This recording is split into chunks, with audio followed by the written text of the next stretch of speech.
ಈ ಜಾಗ ಸೇಲಿರುವಂಥ ಜಾಗ ಇದು. ಜಾಗ ಬಂದು ನಾಮಂಗಲ ತಾಲೂಕು.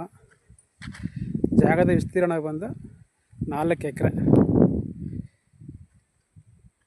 ನೋಡಿ, ಅದ್ಭುತವಾಗಿ ಇಲ್ಲಿ ಕಲ್ಲು ಹಾಕಿದ್ದಾರೆ. ಅಲ್ಲೂ ಒಂದು ಕಲ್ಲು ಹಾಕಿದ್ದಾರೆ, ಆ ಮೂಲೆಯಲ್ಲಿ ಅದು ಕಾಣಲಿಗೆ. ಈಗೇನು ಅದ್ಭುತ ಆಗಿದೆಯೋ ಅದೇ 4 ಎಕರೆ ಜಾಗ ಇದು. ನೋಡಿ, ಎಲ್ಲೋ ಮನೆ ತೋಟ ಎಲ್ಲ ಮಾಡ್ಕೊಂಡಿದ್ದಾರೆ. ಅಲ್ಲೂ ಒಬ್ಬರು ತೋಟ ಮಾಡಿ ಎಲ್ಲ ಮನೆ ಮಾಡ್ಕೊಂಡಿದ್ದಾರೆ. ಮಣ್ಣು ತುಂಬ ಚೆನ್ನಾಗಿದೆ. ಕಲ್ಲು ಮಿಶ್ರ ತೋಟ ಮಾಡೋಕ್ಕಂತ ತುಂಬ ಚೆನ್ನಾಗಿದೆ. ತೆಂಗು, ಅಡಿಕೆ ಮಾಡೋದಕ್ಕೆ ತುಂಬ ಚೆನ್ನಾಗಿದೆ. ನೀರು ಸೋರ್ಸು ಚೆನ್ನಾಗಿದೆ ಅಂತ ಹೇಳ್ತಾರೆ. ಬೋರು ನೀರು ಸೋರ್ಸು ಸಹ ಚೆನ್ನಾಗಿದೆ, ತೊಂದರೆ ಇಲ್ಲ. ಮಂಡ್ಯ ನಾಮಂಗಲ ಹೈವೇಯಿಂದ 3 ಕಿಲೋಮೀಟ್ರಿಗೆ. ಮಂಡ್ಯ ನಾಮಂಗಲ ಹೈವೇಯಿಂದ 3 ಕಿಲೋಮೀಟ್ರ್ ಜಾಗಕ್ಕೆ.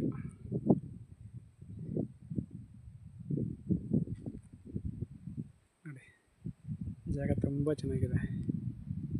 ಲೊಕೇಶನ್ನು ತುಂಬ ಚೆನ್ನಾಗಿದೆ.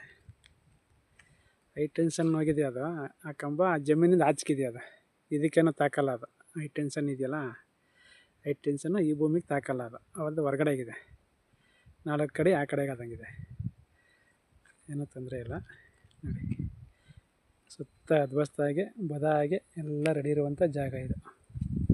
4 ಎಕರೆ. 1 ಎಕರೆ ಬಂದು 32 ಲಕ್ಷ ಹೇಳ್ತಾರೆ. ಕೂತ್ಕೊಂಡು ನೆಗೋಷಿಯಬಲ್ ಆಗುತ್ತೆ. ಎಕರೆ 32 ಲಕ್ಷ ಕೂತ್ಕೊಂಡ್ರೆ ನೆಗೋಷಿಯಬಲ್ ಆಗುತ್ತೆ. ಜಾಗ ಬಂದು ನಾಮಂಗಲ ತಾಲೂಕು. ಮಣ್ ರೋಡು 25 ಅಡಿ ರೋಡು ರಸ್ತೆ. ಮಣ್ ರೋಡು.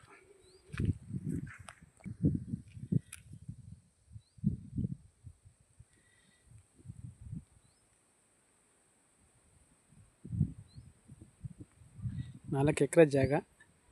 ಈ ಜಾಗಕ್ಕೆ ಮಣ್ ರೋಡು, ಇದೇ ರಸ್ತೆ, ಮಣ್ ರಸ್ತೆ.